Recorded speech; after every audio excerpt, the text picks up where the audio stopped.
നമസ്കാരം. ബ്രാൻഡ് കേരളയിലേക്ക് സ്വാഗതം. സർക്കാരിൽ നിന്നും ഓരോ പൗരനും ന്യായമായി ലഭിക്കേണ്ട ആവശ്യങ്ങൾ നേടിയെടുക്കുന്നതിനു വേണ്ടി ദിവസങ്ങളോളം സർക്കാർ ഓഫീസുകളിൽ കയറിയിറങ്ങിയിരുന്ന കാലം കേരളീയനെ സംബന്ധിച്ചിടത്തോളം അത്ര പഴയ കഥയല്ല.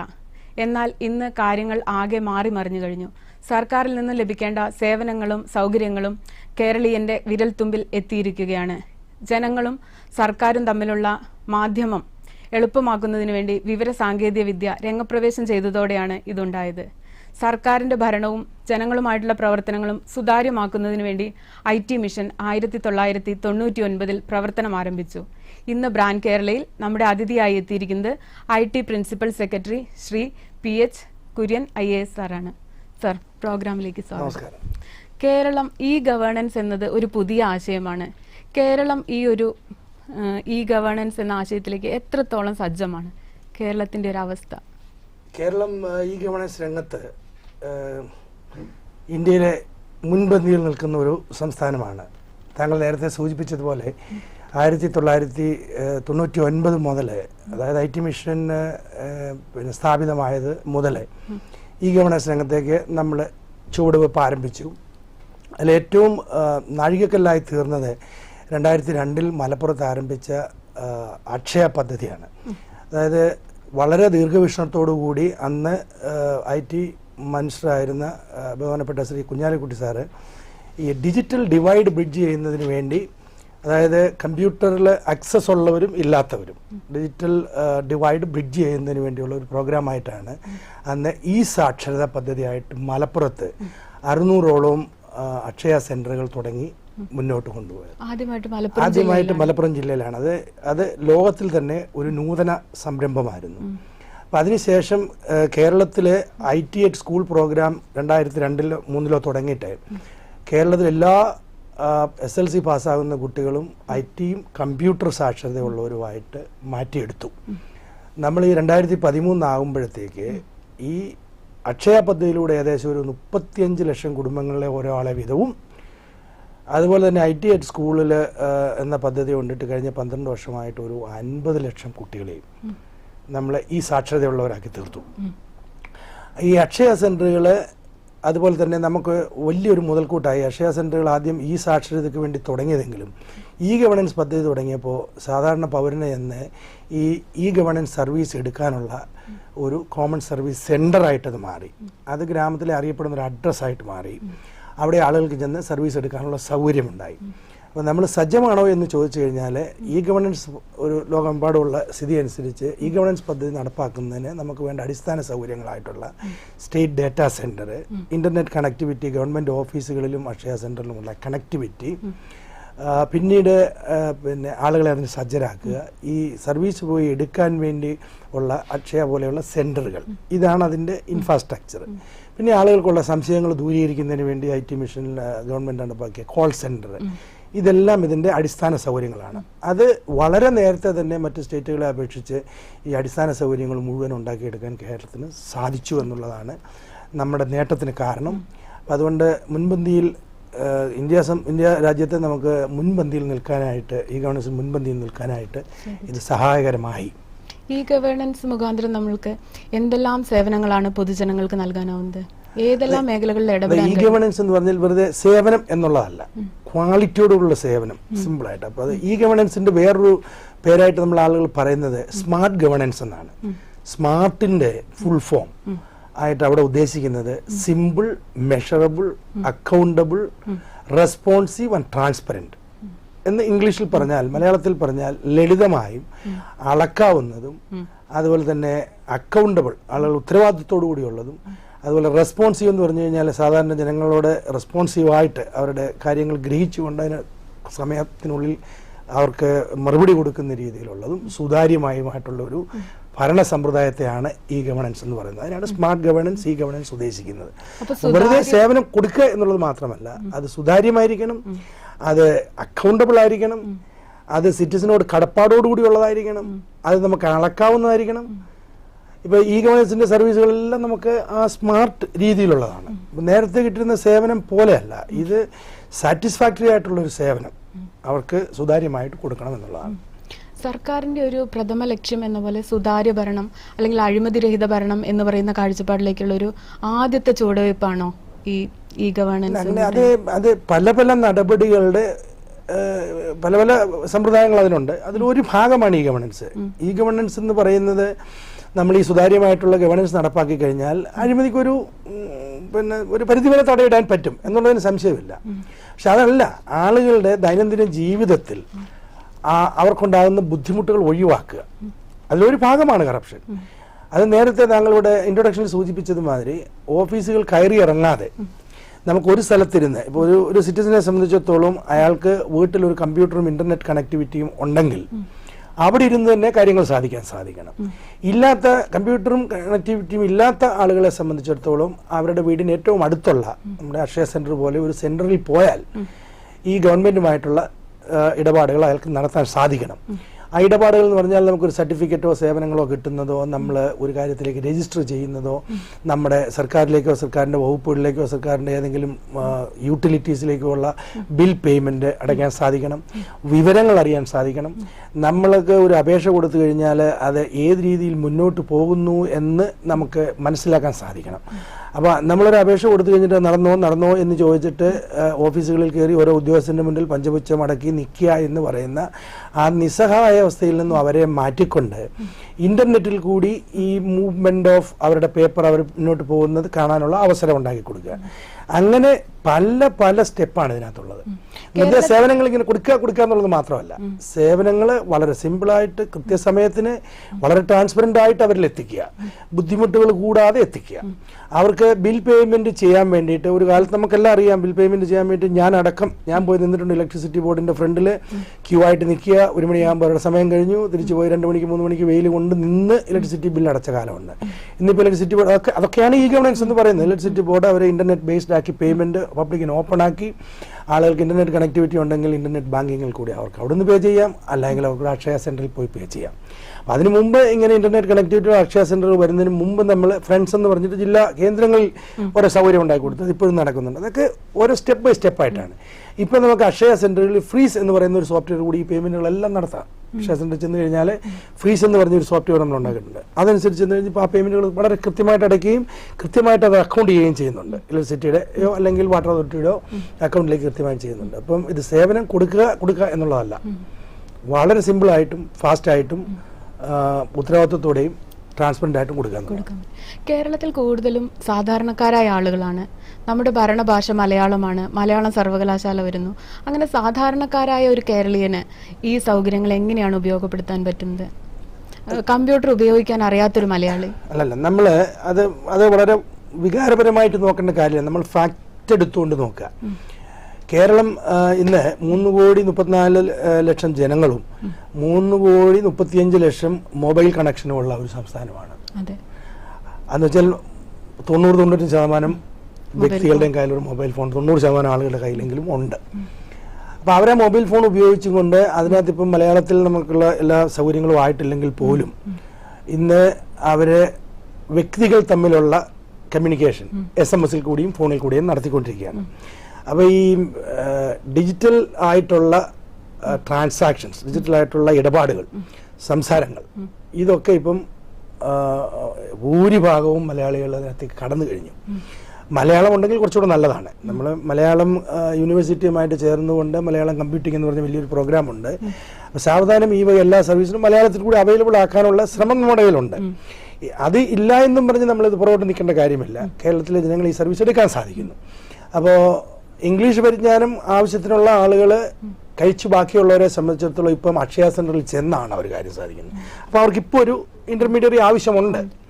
ഇനി നമ്മൾ കുറേ കൂടെ മുന്നോട്ട് പോയി കഴിയുമ്പോൾ പിന്നെ മലയാളത്തിൻ്റെ സൗകര്യം നമ്മൾ ഉണ്ടാക്കി കൊടുക്കാൻ സാധിക്കുമെങ്കിൽ സാധിക്കുന്നു, അതിനുവേണ്ടി നമ്മൾ ശ്രമിക്കുന്നു. ഇല്ല എങ്കിൽ തന്നെ ആളുകൾക്ക് ഇൻറ്ററാക്ഷൻ സാധ്യമാണ്. അപ്പോൾ ഈ ഇൻറ്ററാക്ഷൻ എന്ന് പറയുന്നത് ഗവൺമെൻറ്റായിട്ട് മാത്രമുള്ളതല്ല നമ്മുടെ ഈ പ്ലാറ്റ്ഫോമിൽ ഉദ്ദേശിക്കുന്നത്. അന്ന് നമ്മൾ ഗവൺമെൻറ്റും ബിസിനസ്സുമായിട്ടുള്ളത്, ഗവൺമെൻറ് സിറ്റിസനുമായിട്ടുള്ളത്, സിറ്റിസനും ഗവൺമെൻറ്റുമായിട്ടുള്ളത്, സിറ്റിസനും ഗവൺമെൻറ്റുമായിട്ടുള്ള എല്ലാ തരം ഇടപാടുകളും ഇപ്പോൾ ഡിജിറ്റലോ അല്ലെങ്കിൽ കമ്പ്യൂട്ടർ ബേസ്ഡോ ആയിക്കൊണ്ടിരിക്കുകയാണ്. നമ്മൾ ഇൻ്റർനെറ്റിൽ കൂടെ നമുക്ക് സാധനം വാങ്ങാൻ പറ്റുന്നു, ഇൻ്റർനെറ്റിൽ കൂടെ നമ്മൾ കമ്മ്യൂണിക്കേറ്റ് ചെയ്യാൻ പറ്റുന്നു, ധാരാളം ആളുകളെ SMS ഉപയോഗിക്കുന്നു, ധാരാളം ആളുകളെ ഇമെയിൽ ഉപയോഗിക്കുന്നു. അപ്പോൾ പണ്ട് നമ്മളിപ്പോൾ കത്തെഴുതുന്നു, അതൊക്കെ മാറിക്കഴിഞ്ഞല്ലോ. അപ്പോൾ ഡിജിറ്റൽ വേയിലാണ് ഇപ്പോൾ ഭൂരിഭാഗം ആളുകളും സത്യത്തിൽ ജീവിക്കുന്നത്. അത് നമ്മൾ മറക്കണ്ട. അപ്പം നമുക്കൊരു 10 വർഷം കഴിയുമ്പോഴത്തേക്ക് കേരളത്തിലെ അതിഭൂരിഭാഗം വരുന്ന ആളുകൾക്കും ഈ രീതിയിൽ ഇന്ററാക്ട് ചെയ്യാൻ കഴിയും. മലയാളത്തിന് വേണ്ടി നമ്മൾ ശ്രമിക്കുന്നുണ്ട്, മലയാളത്തിന് വേണ്ടിയുള്ള നമ്മുടെ ശ്രമം നടക്കുന്നുണ്ട്. ഇല്ലെങ്കിൽ തന്നെയും വളരെ ശക്തമായിട്ട് ഇത് കൊണ്ടുപോകാൻ സാധിക്കുമെന്നാണ് എൻ്റെ വിശ്വാസം. ഗ്രാമീണരുടെ വളരെ അടുത്തൊരു സഹായിയാണ് അങ്ങനെ നോക്കുമ്പോൾ അക്ഷയ കേന്ദ്രങ്ങൾ. എല്ലാ പ്രദേശങ്ങളിലും അക്ഷയ കേന്ദ്രങ്ങളുണ്ട്. കേരളത്തിലെ എല്ലാ ജില്ലകളിലും നമുക്ക് 1989 സെന്ററുകളും ഒരു 400ഓളം ഉപസെന്ററുകളുമായിട്ട് 2300 സെന്ററുണ്ട്. ഇന്ത്യയിലെ ഇതുപോലെയുള്ള ഈ ഒരു മോഡൽ വേറെ ഒരു സംസ്ഥാനത്തുമില്ല. അവരൊക്കെ വലിയ കമ്പനികളെ കൊണ്ടിട്ട് ഫ്രാഞ്ചൈസി ആയിട്ടുള്ള സെന്ററുകളായിട്ട് തുടങ്ങിയിരിക്കുന്നത്. നമ്മുടെ ഏറ്റവും വലിയ ഒരു നേട്ടം എന്ന് പറയുന്നത് നമ്മളെ ഒരു സംരംഭകൻ എന്ന രീതിയിൽ അവർ തന്നെ ഒരു ആ ഗ്രാമത്തിലുള്ള ഒരു ചെറുപ്പക്കാരൻ തന്നെ മുന്നോട്ട് വന്ന് ചെയ്യുന്ന ഒരു സംരംഭമാണ്. അപ്പോൾ അവരെ ജനങ്ങളുമായിട്ട് നല്ല കടപ്പാടുള്ള ആളുകളായിട്ടാണ് നമ്മൾ കാണുന്നത്. അവരെ നമുക്ക് ജനങ്ങളുമായിട്ട് വളരെ ബന്ധപ്പെട്ടാണ് കാണുന്നത്. അപ്പോൾ അവരുടെ സർവീസിൽ വലിയ ബുദ്ധിമുട്ടില്ലാതെ ഇപ്പം മുന്നോട്ട് പോകുന്നു. പക്ഷേ ഇപ്പോൾ ഇതൊരു മോണോപ്പൊളി സർവീസായിട്ടല്ല നമ്മൾ വരുന്നത്. അക്ഷയ സെൻറ്റർ ഇല്ല എങ്കിൽ പോലും മറ്റുള്ള കേന്ദ്രങ്ങളിൽ കൂടി പോയി ചെയ്യുന്ന രീതിയിൽ നമ്മൾ മാറ്റും. മോണോപ്പൊളി ആയിട്ട് കൊടുക്കില്ല. സർക്കാരിന്റെ ഒരു ഉടമസ്ഥതയിൽ തന്നെ നിലനിർത്തും. ഉടമസ്ഥതയല്ലല്ലോ, അത് ആ വ്യക്തിയുടെയാണ്. അപ്പൊ ഞാൻ സർക്കാരിന്റെ ഉടമസ്ഥതയല്ലെന്ന് പറഞ്ഞത്, അയാൾക്കൊരു അവരുടെ ഒരു കുത്തകയായിട്ടാണ് ഇപ്പം നമുക്ക് അപ്ലൈ ചെയ്യാൻ പറ്റുന്നത്. അപ്പൊ അല്ലെങ്കിൽ നമ്മുടെ വീട്ടിൽ കമ്പ്യൂട്ടറും സ്കാനറും എല്ലാം ഉണ്ടാകണം. അതല്ലാതെ നമുക്ക് എവിടെ ചെന്നാലും അത് സാധിക്കാനുള്ള ഒരു രീതിയിലേക്ക് മാറ്റും. അപ്പം അക്ഷയ സെന്ററുകൾ എന്ന് പറയുന്നത് നമ്മൾ തുടങ്ങിയത് തന്നെ ഈ ഡിജിറ്റൽ ഡിവൈഡ് ബ്രിഡ്ജ് ചെയ്യാൻ വേണ്ടിയാണ്. കമ്പ്യൂട്ടർ സൗകര്യം ഇല്ലാത്ത ആളുകൾക്ക് സൗകര്യം കൊടുക്കാൻ വേണ്ടി, ഉള്ളവരെ അത് തന്നെ ഉപയോഗിക്കാമല്ലോ. അപ്പോൾ ഇതൊരു മോണോപ്പൊളി അല്ല സത്യത്തിൽ. ITH സ്കൂൾ പ്രോജക്റ്റുകൾ വലിയ വിജയമായിരുന്നു. എല്ലാ വീടുകളിലും കമ്പ്യൂട്ടർ ഉപയോഗിക്കാൻ അറിയാവുന്ന ഓരോ വിദ്യാർത്ഥിയെങ്കിലും ഉണ്ടാകുന്ന ഒരു സാഹചര്യം ഇപ്പോൾ ഉണ്ടായിട്ടുണ്ട്. എങ്ങനെ അത് കേരളത്തിലെ ഒരു സാധാരണ മനുഷ്യന്റെ ജീവിതത്തിൽ എത്ര വലിയ മാറ്റം വരുത്തിയത്? നമുക്ക് ഇപ്പം ഈ ITH സ്കൂൾ വന്നുകൊണ്ടുള്ള നേട്ടം, ഒരു കമ്പ്യൂട്ടറോ അല്ലെങ്കിൽ ഇന്റർനെറ്റിനോടോ ഒരു അവേർഷൻ സാധാരണ ആളുകൾക്ക് ഇല്ലാതാകും. അവരുടെ വീട്ടിൽ ഒരാൾക്കെങ്കിലും ഇത് ഉപയോഗിക്കാൻ അറിയാമെങ്കിൽ ഇങ്ങനെയുള്ള സർവീസ് കൊടുക്കുമ്പോൾ സർവീസ് എടുക്കാൻ മുന്നോട്ട് വരുന്നു.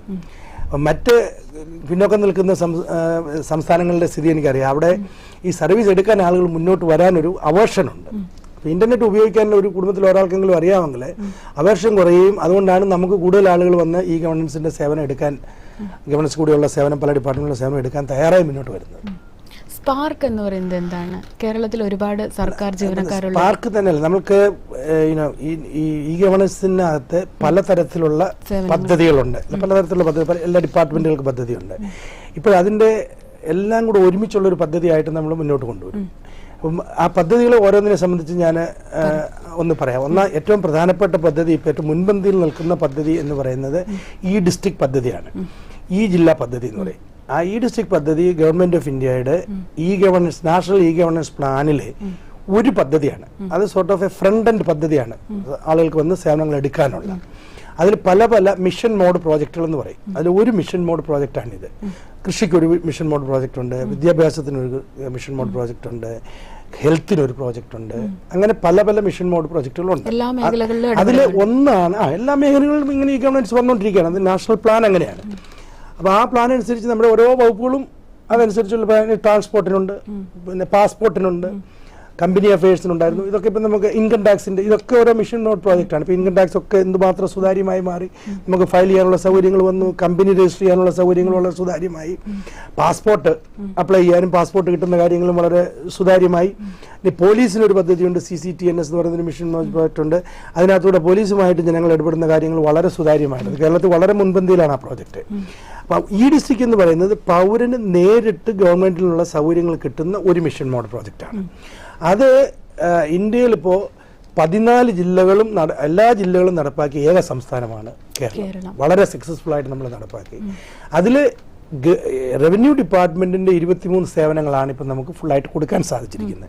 ഇനി പുറകെ ട്രാൻസ്പോർട്ട് ഡിപ്പാർട്ട്മെന്റിന്റെ സേവനങ്ങൾ, അങ്ങനെ ഓരോ ഡിപ്പാർട്ട്മെന്റിന്റെ സേവനങ്ങളും നമ്മൾ ആഡ് ചെയ്ത് കൊണ്ടുവരും. നമ്മുടെ പഞ്ചായത്ത്, മുനിസിപ്പാലിറ്റി, അതായത് LSG വകുപ്പിന്റെ സേവനങ്ങൾ എല്ലാം ആ ഡിസ്ട്രിക്റ്റിൽ കൂടി ഒരു 3-4 മാസത്തിനുള്ളിൽ അതെല്ലാം അതുപോലെ അവരുടെയൊക്കെ ബാക്ക് എൻഡ് വർക്കുകൾ ഒന്ന് തീർന്നു കഴിഞ്ഞാൽ ഉടനെ അതും നമ്മൾ ഈ ഡിസ്ട്രിക്ട് പദ്ധതിയിൽ കൂടി നമുക്ക് സ്വന്തമായിട്ട് കമ്പ്യൂട്ടർ കണക്ട് ഉള്ളവർക്ക് അതിൽ നിന്നും അല്ലെങ്കിൽ അക്ഷയ സെൻറ്റർ മുഖേനയോ ഏതെങ്കിലും സെൻറ്ററിൽ പോയിട്ട് അപ്ലൈ ചെയ്യാൻ പറ്റും. ഇപ്പോഴും നമുക്ക് കുറച്ച് സാധിക്കുന്നുണ്ട്. അത് ഫുൾ ഫ്ലെഡ്ജ് ഇപ്പോൾ റവന്യൂവിൻ്റെ ഫുൾ ആയതുപോലെ ഇതും ഫുള്ളാക്കി മാറ്റും. അപ്പോൾ ഈ ഡിസ്ട്രിക്ട് പദ്ധതിയിൽ ഈ 23 സേവനങ്ങൾ ഇപ്പോൾ റവന്യൂവിൻ്റെ കൊടുക്കുന്നുണ്ട്. അവിടെ ഇപ്പം നമ്മൾ അക്ഷയ സെൻറ്ററുകളിൽ പോയി നമുക്ക് അപേക്ഷകൾ കൊടുക്കാം. ആ അപേക്ഷകളുടെ പിന്നെ അവിടെ ആദ്യം വന്ന ആൾക്ക് ആദ്യം സേവനം. ഇതൊരു വലിയ തത്വമാണ്. ഈ വിവരസാങ്കേതിക വിദ്യയിൽ ഞാൻ നോക്കിയിട്ട് ഏറ്റവും ജനങ്ങൾക്ക് എന്താ പറയുക അവരെ ഡിസ്ക്രിമിനേറ്റ് ചെയ്യാതെ അത് നമ്മുടെ ഭരണഘടനയുടെ 14-ാം വകുപ്പ് ആർട്ടിക്കിൾ 14 ഇൻ ആക്ഷൻ എന്ന് ഞാൻ അതിനെ പറയും. അതായത് തുല്യനീതി, equal protection before law and equality before law എന്ന് പറയുന്ന ആർട്ടിക്കിൾ 14 ഇൻ ആക്ഷൻ ആണത്. അപ്പം നമ്മളുടെ ഇരിക്കുന്ന ഉദ്യോഗസ്ഥനോ ഒരാൾക്കോ ധരിവിച്ചു കഴിഞ്ഞാൽ അവസാനം വന്ന ഒരാൾക്ക് ആദ്യം കൊടുക്കാൻ സാധ്യമല്ല. ഈ ഡിസ്ട്രിക്ട് സർവീസുകളെല്ലാം നമ്മൾ ആദ്യം വന്ന ആളുടെ സർവീസ് ആദ്യം എന്ന രീതിയിലാക്കി കഴിഞ്ഞു. അപ്പോൾ പണ്ട് നമുക്ക് സാധാരണ ജനങ്ങളിലുണ്ട്, എനിക്കിന്ന ആളെ എൻ്റെ ബന്ധുവുണ്ട്, എൻ്റെ പരിചയക്കാരനുണ്ട്, എനിക്കിന്ന ഒരു നേതാവോ അല്ലെങ്കിൽ ആരെങ്കിലും ഉയർന്ന ഉദ്യോഗസ്ഥനോ എൻ്റെ കൂട്ടുണ്ട്, അവരെ കൊണ്ട് വിളിച്ച് പറഞ്ഞാൽ എനിക്ക് എന്തായാലും പെട്ടെന്ന് കിട്ടും. അങ്ങനെ അധികാര ദുർവിനിയോഗം നടത്താനുള്ള ചാൻസ് പോയി. എൻ്റെ ബന്ധുക്കളെ സഹായിക്കാനോ അങ്ങനെയുള്ള ചാൻസ് എനിക്കും പോയി. ഒറ്റ ഉദ്യോഗസ്ഥനും ആർക്കും അത് കിട്ടില്ല. അപ്പം അതാണ് ഈ ഗവേണൻസിലെ ഏറ്റവും വലിയൊരു നേട്ടമായിട്ട് ഞാൻ കാണുന്നത്. അധികം താമസിയാതെ നമ്മൾ ഈ മോട്ടോർ വെഹിക്കിളിൻ്റെ അപേക്ഷകളിൽ, റേഷൻ കാർഡിൻ്റെ അപേക്ഷകളിൽ എല്ലാം ആദ്യം വരുന്നവരുടെ സേവനം ആദ്യം എന്നുള്ള തത്വം നമുക്ക് വളരെ ഭംഗിയായിട്ട് ഈ ടെക്നോളജി ഉപയോഗിച്ച് നമുക്ക് ഉൾപ്പെടുത്താൻ സാധിക്കും. ഞാൻ ഇതിന് മുമ്പിരുന്ന എൻ്റെ ജോലി, അതായത് പേറ്റന്റിനെ ട്രേഡ് മാർക്കിനെ കൺട്രോളർ ജനറലായിട്ട് മുംബൈയിലിരുന്നപ്പോൾ 2009 ആദ്യം അത് നടപ്പാക്കി. ആദ്യം വരുന്നവരുടെ ആദ്യം. അതുപോലെ തന്നെ നമ്മളൊരു അപേക്ഷ മാറ്റിവെക്കാം. എന്തെങ്കിലും കാരണം അപേക്ഷ കൂടെ മാറ്റി വെച്ച് കഴിഞ്ഞാൽ അത് നമ്മൾ ഡെഫർ ചെയ്യാം. ഡെഫർ ചെയ്യുമ്പോൾ അതിൻ്റെ കാരണം അവിടെ ഉദ്യോഗസ്ഥൻ എഴുതണം. എഴുതുക മാത്രം പോരാ, എഴുതി കഴിഞ്ഞാൽ അത് ഇന്റർനെറ്റിൽ കൂടെ ആളുകൾക്ക് കാണാം. അത് ആപ്ലിക്കൻറ്റിന് തന്നെയല്ല, ആർക്കും കാണാം. അപ്പോൾ ഓരോരോ വ്യക്തികളുടെ ആപ്ലിക്കേഷൻ മാറ്റിവെക്കാനുള്ള കാരണം ലോകത്തിലുള്ള എല്ലാ മനുഷ്യർക്കും കാണാം എന്ത് കാരണത്തിൽ ചെയ്തു. അപ്പോൾ ഭരണം എത്ര കണ്ട് സുതാര്യമായി നോക്കി. നമ്മൾ ഫിസിക്കലായിട്ട് നമ്മൾ പേപ്പറുകൾ ഇങ്ങനെ സബ്മിറ്റ് ചെയ്ത് ഒരു അപേക്ഷ കൊടുത്തിരുന്ന സമയത്ത് ഒരു ഉദ്യോഗസ്ഥന് തോന്നുകയാണ് അയാൾക്ക് കൊടുക്കണ്ട എന്ന് വിചാരിച്ചാൽ അയാളുടെ അപേക്ഷയിലിരുന്ന ഒരു കടലാസ് എടുത്തങ്ങ് മാറ്റിക്കളയാം. എന്നിട്ട് പറയും കടലാസ് ഇല്ല, അതുകൊണ്ട് തരുന്നില്ല എന്ന് പറയാം. ഇപ്പം ഇത് ഇലക്ട്രോണിക് ആയിട്ടാണ് ആ രേഖ അവിടെ ഇരിക്കുന്നത്. അത് മാറ്റാൻ അയാൾക്ക് സാധ്യമല്ല. അപ്പോൾ ഇല്ലാത്ത കാര്യം പറഞ്ഞുകൊണ്ട് ഒരാളെ ഉപദ്രവിക്കാനോ അല്ലെങ്കിൽ അവരുടെ മാറ്റിവെക്കാനോ പോലും സാധ്യമല്ല. അതാണ് സുതാര്യമായിട്ടും റെസ്പോൺസീവായിട്ടും ഈ കാര്യം ചെയ്യാം എന്ന് ഞാൻ നേരത്തെ പറഞ്ഞത്. അപ്പം വിവരസാങ്കേതിക വിദ്യ അങ്ങനെ ഒരു സാധ്യത നമ്മൾ നേരത്തെ ചിന്തിക്കാത്ത രീതിയിൽ ഉള്ള ഒരു സാധ്യത നമ്മുടെ മുന്നിൽ തരികയാണ്. ഇപ്പം നേരത്തെ ആയിരുന്നു നമ്മൾ എന്ത് പറഞ്ഞു, നമ്മളൊരു സർക്കുലർ ഇറക്കും, ഒരു ഉത്തരവ് ഇറക്കും. ആദ്യം വരുന്നവരെ നിങ്ങൾ ആദ്യം എടുക്കണം, ക്യൂ പാലിക്കണം. ഇതൊക്കെ നമ്മൾ സർക്കുലറിൽ കൂടിയായിരുന്നു. ഇപ്പോൾ സർക്കുലറിൽ കൂടി അല്ല, ഇപ്പോൾ സാങ്കേതിക വിദ്യയിൽ കൂടി ബ്രേക്ക് ചെയ്യാൻ പറ്റാത്ത ഒരു സാങ്കേതിക വിദ്യയിൽ കൂടി നമ്മൾ ചെയ്യുകയാണ്. അപ്പം അതാണ് ഇതിലെ ഏറ്റവും വലിയ ജനാധിപത്യപരമായിട്ടുള്ള ഒരു നേട്ടം എന്ന് പറയുന്നത്. സർ, സേവനങ്ങളെ കുറിച്ചാണ് നമ്മൾ പറഞ്ഞു വന്നത്. എന്തെല്ലാം സേവനങ്ങൾ നൽകി വരുന്നു, എത്ര? അതിലൊന്ന് റവന്യൂവിന്റെ സർവീസ്. ഇപ്പം നമുക്ക് റേഷൻ കാർഡിന്റെ സർവീസ് ഉണ്ട്. അത് പക്ഷേ ഫുൾ ഫ്ലെഡ്ജഡ് ആയില്ല. റേഷൻ കാർഡ് നമുക്ക് അപ്ലൈ ചെയ്യാം. റേഷൻ കാർഡ് അതുപോലെ തന്നെ മോട്ടോർ വെഹിക്കിൾ നമുക്ക് ഡ്രൈവിംഗ് ലൈസൻസിന് അപ്ലൈ ചെയ്യാം, മോട്ടോർ വെഹിക്കിൾ ടാക്സ് അടയ്ക്കാം, മോട്ടോർ വെഹിക്കിൾ രജിസ്ട്രേഷൻ നമ്മൾ ഇലക്ട്രോണിക് അപ്ലൈ ചെയ്യാം. ഇതെല്ലാം ഇപ്പം ഇലക്ട്രോണിക് ആയി. പക്ഷേ ഞാൻ അതിനകത്ത് അടുത്ത ഒരു മാറ്റം കൂടെ നമ്മൾ ഗവൺമെന്റിൽ നിന്ന് ഉദ്ദേശിക്കുന്നത്, അത് പെട്ടെന്ന് സാധ്യമാക്കാവുന്ന ഒരു കാര്യമാണ്. പക്ഷെ ഇത്തരം കാര്യങ്ങൾക്ക് ജനങ്ങളുടെ ഭാഗത്തു നിന്നൊരു ഡിമാൻഡും കൂടെ വരികയാണെങ്കിൽ പെട്ടെന്ന് അത് നടക്കും. ഒരു ഉദാഹരണം ഞാൻ പറയാം. ഇപ്പം നമ്മുടെ മോട്ടോർ വെഹിക്കിളിൻ്റെ നമ്മുടെ ഡ്രൈവിംഗ് ലൈസൻസോ നമ്മുടെ RC ബുക്കോ നമുക്ക് ഇലക്ട്രോണിക് ആയിട്ട് നമുക്ക് കിട്ടാം. അത് ഡിജിറ്റലായിട്ട് സൈൻ ചെയ്ത് നമുക്ക് കിട്ടിയാൽ നമുക്ക് നമ്മളുടെ മൊബൈലിൽ കൊണ്ടു നടക്കാം, നമ്മുടെ കമ്പ്യൂട്ടറിൽ കൊണ്ടു നടക്കാം. അതുപോലെ തന്നെ അത് നമുക്ക് ലാമിനേറ്റ് ചെയ്ത് വേണമെങ്കിൽ കാർഡായിട്ട് കൊണ്ടു നടക്കാം, പ്രിൻ്റ് ഔട്ടായിട്ട് കൊണ്ടു നടക്കാം. അപ്പോൾ ഒരാളുടെ സൗകര്യം അനുസരിച്ച് കൊണ്ടു നടക്കാം. ഇപ്പം നമ്മൾ ആ ഓപ്ഷൻ ആളുകൾക്ക് കൊടുക്കുന്നില്ല. നമ്മൾ തന്നെ ഇത് മോട്ടോർ വെഹിക്കിൾ വകുപ്പ് തന്നെ ഇതിനെ ലാമിനേറ്റ് ചെയ്ത് ആളുകൾ വീട്ടിൽ അയച്ചു കൊടുക്കുകയാണ്. അപ്പം അങ്ങനെയുള്ള സാഹചര്യത്താണ് അവിടെ നമ്മൾ പത്രത്തിലൂടെ ഇങ്ങനെ കാണുമ്പോൾ ഇടനിലക്കാരും എല്ലാം വരുന്നത്. ഞാനീ പറഞ്ഞ സിസ്റ്റം ആകുമ്പം ഇടനിലക്കാർ വരില്ല. എന്ന് വെച്ചാൽ നമ്മൾ മുഖം നോക്കാതെയാണ് നടപടി, മുഖം നോക്കാതെയാണ് ഉദ്യോഗസ്ഥൻ്റെ പ്രവർത്തനം. അതിൽ രേഖകൾ നോക്കുന്നു, അത് കറക്റ്റായിട്ട് എല്ലാ കാര്യങ്ങളും ഉണ്ടെങ്കിൽ ലൈസൻസ് കൊടുക്കുന്നു, അല്ലെങ്കിൽ RC ബുക്ക് രജിസ്റ്റർ ചെയ്ത് കൊടുക്കുന്നു. അത് ഇലക്ട്രോണിക്കായിട്ട് അപേക്ഷൻ്റെ കയ്യിലെത്തുന്നു. അയാൾക്ക് സൗകര്യം അനുസരിച്ച് അയാളുടെ നാട്ടിലോ എവിടെയോ കൊടുത്തിട്ട് ലാമിനേറ്റ് ചെയ്യാം, അല്ല എങ്കിൽ അയാൾക്ക് കമ്പ്യൂട്ടറിൽ സൂക്ഷിക്കാം. ഇന്നത്തെ കാലത്തെ ചെറുപ്പക്കാരും മറ്റും ഈ പല പല പേപ്പറുകൾ കൈകൊണ്ട് നടക്കാനായിട്ട് വലിയ ബുദ്ധിമുട്ടാണ്. ഇത് ചടുലതയുടെ കാലമാണ്. ഇത് പെട്ടെന്ന് കാര്യങ്ങൾ സാധിക്കേണ്ട അവസ്ഥയിലാണ് എല്ലാ ആളുകളും. പല പേപ്പറുകളും കൊണ്ട് നടക്കാൻ പറ്റില്ല. അതുകൊണ്ടാണ് നമ്മൾ ഡിജിറ്റലായിട്ട് നമ്മുടെ എല്ലാ രേഖകളും നമുക്ക് മൊബൈലിലോ കമ്പ്യൂട്ടറിലോ നമുക്ക് സ്റ്റോർ ചെയ്ത് കൊണ്ടുപോകാൻ സാധിക്കണം. അപ്പോൾ ഇനി മുന്നോട്ട് വരുമ്പോൾ നമ്മുടെ എല്ലാ സർട്ടിഫിക്കറ്റുകളും ഇങ്ങനെ ഡിജിറ്റലായിട്ട് നമുക്ക് സ്റ്റോർ ചെയ്ത് കൊണ്ടുപോകാൻ സാധിക്കും. ഇതൊന്നും ഇന്ന് സാങ്കേതികമായിട്ട് ഒരു ബുദ്ധിമുട്ടുള്ള കാര്യമല്ല. ഇതിനൊക്കെ വേണ്ടത് വകുപ്പുകളിൽ ഈ തരത്തിലുള്ള ചിന്തകൾ, ഓരോ വകുപ്പുകളിലെ ഉദ്യോഗസ്ഥന്മാർക്ക് ഇത്തരത്തിലുള്ള ചിന്തകൾ വരിക. അതിനുവേണ്ടിയാണ് IT മിഷൻ ശ്രമിക്കുന്നത്. 1 by 1 ആയിട്ട് നമ്മൾ അതങ്ങോട്ട് ഇൻട്രൊഡ്യൂസ് ചെയ്ത് കഴിയുമ്പോഴത്തേക്ക് എല്ലാ വകുപ്പുകളിലും അടുത്തൊരു 10 വർഷമാകുമ്പം ഇത്തരം ചിന്തകൾ വരും. അപ്പം ഇതിനകത്ത് ജനങ്ങളെ സഹായിക്കാനായിട്ട് വലിയൊരു ആവശ്യമുള്ളത് വേറൊന്നാണ്. ഈ സേവനങ്ങൾ ഇങ്ങനെ കൊടുക്കുന്ന സമയത്ത് ഈ സേവനം കൊടുക്കുന്ന രീതി വളരെ പ്രധാനപ്പെട്ടതാണ്.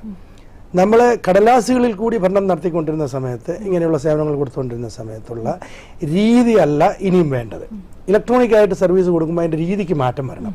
അതിനെ നമ്മൾ ഗവൺമെൻറ് പ്രോസസ് റീ എഞ്ചിനീയറിംഗ് എന്ന് പറയാം. ഇപ്പോൾ ഈ റീ എഞ്ചിനീയറിംഗ് സാവധാനമാണ് ഇപ്പോൾ ഡിപ്പാർട്ട്മെൻറ്റിൽ നടക്കുന്നത്. നമ്മൾ ഒരുമിച്ച് ഇതെല്ലാം കൂടെ ചെയ്തിട്ട് ഒറ്റയടിക്ക് ഗവേണൻസ് നടക്കാവുന്ന ഒരു ഓപ്ഷനുണ്ട്. അല്ലെങ്കിൽ ഘട്ടം ഘട്ടമായിട്ട്. ഇപ്പം നമ്മളൊക്കെ ചെയ്യുന്നത് ഘട്ടം ഘട്ടമായിട്ടാണ്. ഇപ്പം മോട്ടോർ വെഹിക്കിളാണെങ്കിൽ ആദ്യം നമ്മൾ ഇലക്ട്രോണിക്കായിട്ട് അപേക്ഷ സ്വീകരിക്കാൻ തുടങ്ങി. നമ്മൾ പ്രിൻ്റ് ഔട്ടായിട്ടോ അല്ലെങ്കിൽ ലാമിനേറ്റ് ചെയ്ത കാർഡോ ആയിട്ട് അവർക്ക് ഒന്നാം ഘട്ടം. 2ാം ഘട്ടം വരുമ്പോൾ നമ്മൾ ഇലക്ട്രോണിക്കായിട്ട് സ്വീകരിക്കുന്നു. അതുപോലെ തന്നെ ഇലക്ട്രോണിക്കായിട്ട് കൊടുക്കുന്നു. ആ സാധനത്തിന് അയാളുടെ സൗകര്യം അനുസരിച്ച് അയാൾക്ക് കീപ്പ് ചെയ്യാം. ഇലക്ട്രോണിക്കായിട്ട് കീപ്പ് ചെയ്യാം, ഭൗതികമായിട്ടുള്ള ലാമിനേറ്റഡ് കാർഡായിട്ടോ പ്രിൻ്റ് ഔട്ടായിട്ടോ കീപ്പ് ചെയ്യാം. അതാണ് അടുത്ത ഘട്ടം. അപ്പോൾ അങ്ങനത്തെ ഘട്ടത്തിലേക്ക് കടക്കുക എന്നുള്ളതാണ്. അപ്പോൾ ഈ ഗവേണൻസിൻ്റെ ഒരു ഒരു ഒരു ഡിഗ്രിയാണ് നമ്മളിപ്പോൾ മുന്നോട്ട് പോയിരിക്കുന്നത്. അടുത്ത ഡിഗ്രി എന്ന് പറയുന്നത് കുറച്ചുകൂടെ കാലമെടുക്കും, 2-3 വർഷം എടുക്കും.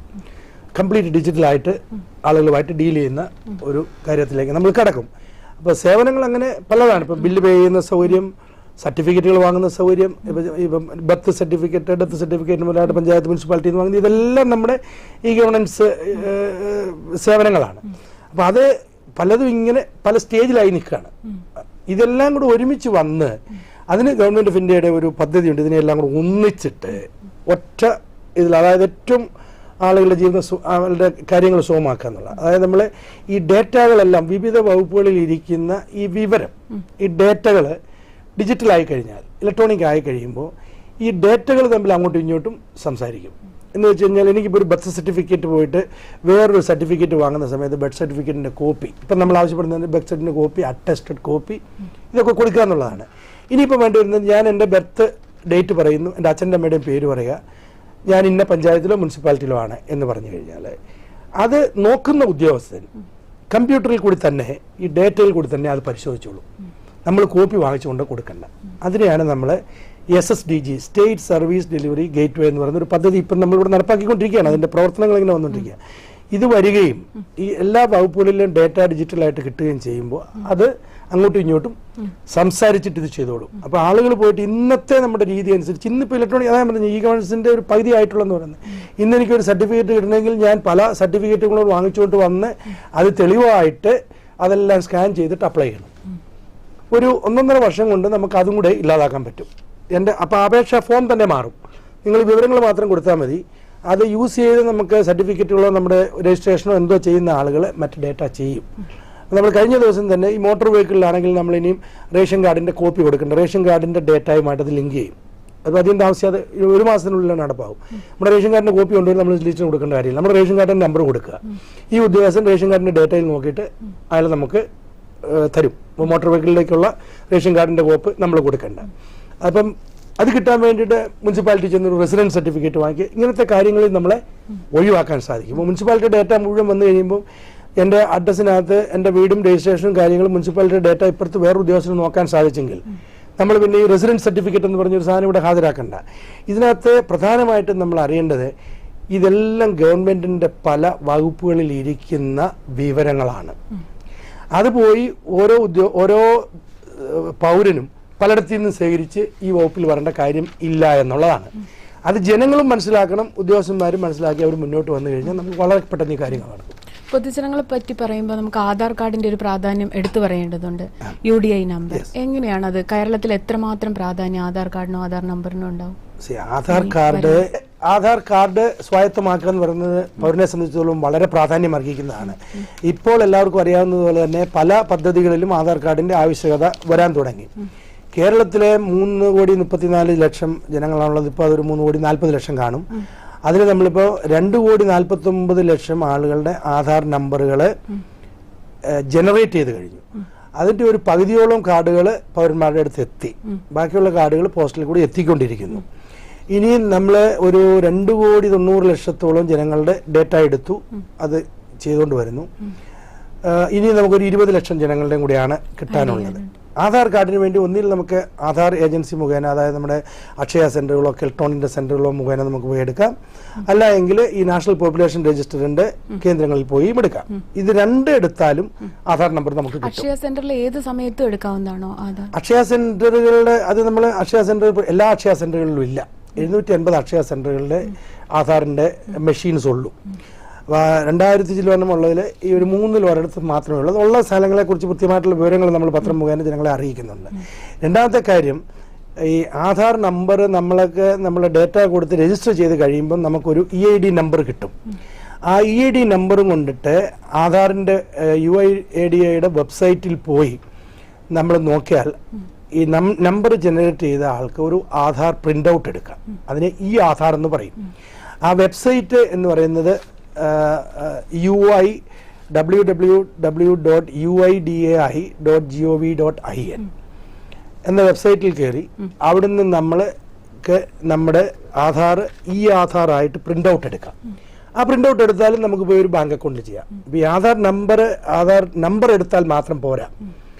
ഗവൺമെന്റിൽ നിന്ന് കിട്ടുന്ന പല ആനുകൂല്യങ്ങളും ബാങ്കിലേക്കാണ് ഇനി വരാൻ പോകുന്നത്. അപ്പോൾ നമ്മൾ ബാങ്ക് അക്കൗണ്ട് തുടങ്ങി ആ ബാങ്ക് അക്കൗണ്ടിൽ ഈ ആധാർ നമ്പർ കൊടുക്കണം. നിങ്ങൾ നോക്കിയാൽ എല്ലാ ബാങ്കിന്റെ ബ്രാഞ്ചിന്റെ അവിടെയും ഇങ്ങനെ അവർ എഴുതി വെച്ചിട്ടുണ്ട്. നമ്മൾ ധാരാളം പബ്ലിസിറ്റി കൊടുക്കുന്നുണ്ട്. ആധാർ നമ്പർ എടുക്കുകയും നമ്മൾ ബാങ്ക് അക്കൗണ്ട് തുടങ്ങുകയും ആ ബാങ്കിലേക്ക് ആധാർ നമ്പർ കൊടുക്കുകയും ചെയ്യണം. ഇത് എത്രയും വേഗം ചെയ്യുന്നതാണ് ഗവൺമെന്റ് ആനുകൂല്യങ്ങൾ കിട്ടാൻ നല്ലത്. വളരെ തിരക്കിട്ട പ്രവർത്തനങ്ങൾക്കിടയിലും ബ്രാൻഡ് കേരളയിൽ എത്തി സാധാരണ ജനങ്ങളോട് ഇത്രയേറെ കാര്യങ്ങൾ പങ്കുവച്ചതിന് വളരെ നന്ദി സർ.